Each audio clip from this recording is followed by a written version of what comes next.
नमस्कार प्रिय बच्चों, हम ल्हासा की ओर यात्रा वृत्तांत हमने पढ़ा है और हम इसका अब स्वाध्याय भी करेंगे।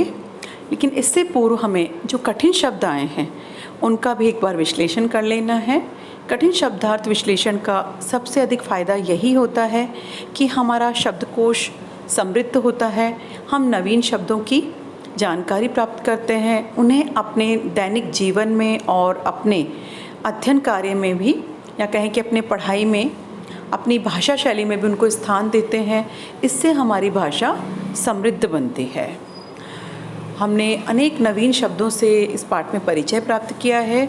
आज हम उनके शब्दार्थ भी देखेंगे और उनका वाक्य में प्रयोग भी आंशिक रूप से देखेंगे। देखिए, डांडा। पाठ में अनेक जगह शब्द आया है डांडा। बेटा, डांडा जो है वो ऊंची ज़मीन यहाँ अर्थ दिया गया है। एक्चुअली में तिब्बत में जो बहुत ऊंचाई की जगह है, जैसे तिब्बती जो है पहाड़ी क्षेत्र है तिब्बत, तो वहाँ बहुत ऊंचाई की जो जगह है उनको डांडा कहा जाता है। जैसे कि लेखक और सुमति जो है यात्रा करते हुए लंगकोर में डांडे पर पहुँच गए। डांडा मतलब वहाँ की सबसे ऊंची जगह, जो कि ज़मीन से या समुद्र तल से 16-17 हज़ार मीटर की ऊंचाई पर था। तो ये डांडे होते हैं। थोंडला, ये बेटा तिब्बत सीमा का एक स्थान है। कहने का अर्थ यह है कि यह तिब्बती सीमा पर स्थित एक जगह है, थोंडला ना, जो बहुत प्रसिद्ध जगह है और जहाँ से होकर लेखक जो है अपनी यात्रा के दौरान गुजरे। भीटे, भीटे होते हैं टीले के आकार का ऊंचा सा स्थान ना, जमीन से ऊंची उठी हुई आकृति जो कि एक टीले के आकार की होती है, बहुत ढेर सा, ऊंचाई वाला ढेर सा, उसको तिब्बत में भीटे कहा जाता है। तो हम कह सकते हैं कि लेखक जो है रास्ते में बहुत से भीटों से होकर के गुजरे, इसी कारण उनका घोड़ा जो है वो थक गया। कंडे, गाय भैंस के गोबर से बने उपले जो ईंधन के रूप में काम आते हैं। ये हम सभी जानते हैं। गाय भैंस का जो गोबर होता है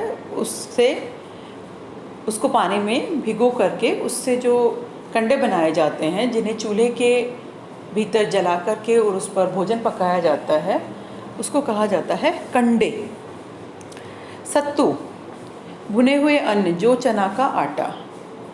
सत्तू शब्द जो है वो केवल हम तिब्बत यात्रा के प्रसंग में देखें ऐसा नहीं है। सत्तू शब्द उत्तर भारत में भी बहुत से स्थानों पर हमें जो है ये शब्द जो है व्यवहृत होते मिलता है, क्योंकि सत्तू जो है वो उत्तर भारत में बहुत शौक से खाया जाता है और पानी में घोल के इसको शरबत के रूप में भी पिया जाता है और ये शरीर को बहुत ठंडक भी पहुंचाता है। ये विशेष रूप से जो जौ और चना है उनको भून करके उनको पीस करके बनाया जाता है। थुक्पा, सत्तू या चावल के साथ मूली, हड्डी और मांस के साथ पतली लेई की तरह पकाया गया खाद्य पदार्थ। ये खाद्य पदार्थ है थुक्पा, जो कि तिब्बत यात्रा के दौरान राहुल जी को जो है खाने को मिला था। गंडा, मंत्र पढ़कर गांठ लगाया हुआ धागा या कपड़ा। जो बौद्ध भिक्षु होते हैं, जब वे बोध गया की यात्रा करते हैं तो वहाँ से जो पवित्र वस्त्र होता है वो ले आते हैं बुद्ध की जन्मभूमि से, और उस पे मंत्र लिख करके वे अपने यजमानों को बांटते हैं। यह कार्य सुमति करता था। तो गंडा मतलब मंत्र लिखा हुआ एक तरह से कपड़ा होता है जिस पे गांठ लगी होती है। चिरी, चिरी मतलब होता है फाड़ी हुई, जिसको खींच करके फाड़ा गया हो। भरिया, भरिया मतलब भारवाहक, इसको हम वाक्य में प्रयोग भी कर सकते हैं। लेखक ने सुमति को आगे की यात्रा के लिए 2 भरिया लेने को कहा ताकि आगे की यात्रा में उन्हें और अधिक कष्ट ना हो। सुमति लेखक को यात्रा के दौरान मिला मंगोल भिक्षु, जिसका नाम ये हमें पता ही है। सुमति जो है लेखक की यात्रा में उनके साथ थे, एक तरह से उनके गाइड भी थे, पथ प्रदर्शक कह सकते हैं, और बौद्ध भिक्षु भी थे।